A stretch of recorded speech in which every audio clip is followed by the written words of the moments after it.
So, we're on our way na guys. Papuntang Yamanashiken. At nasa expressway kami. Medyo maingay po ang background. Pasensya na po kayo. Actually, 2 hours lang sanang biyahe kung di kami mata-traffic.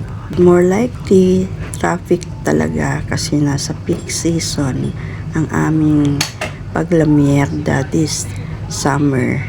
At ito na nga, ito yung first stop namin. Meron lang konting aberya kanina, pero medyo okay naman na. Mamaya ikukwento ko naman sa inyo. Sobrang init lang. Ito yung view ng Kawaguchi Lake or Kawaguchi Ko kung tawagin nila. Ganda. Nasa bungad lang po kami. Mamaya po pupunta kami sa banda pa ron kung anong pwedeng matanaw pa at makita at pwedeng ma-share sa inyo. Sobrang init lang po, pero napakaganda ng view.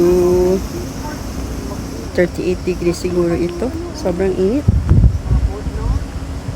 Dahil medyo mainit nga dun sa kung saan kami nandoon kanina.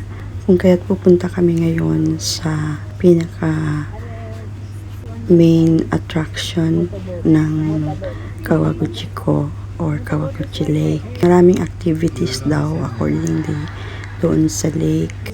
Malapit lang naman siya kaya saglit lang nandun na kami. Ito, nandito na kami. O diba, ang bilis lang. Ngayon naman maghahanap kami ng aming parking space. Maraming salamat po at abangan nyo ang susunod na mga post namin.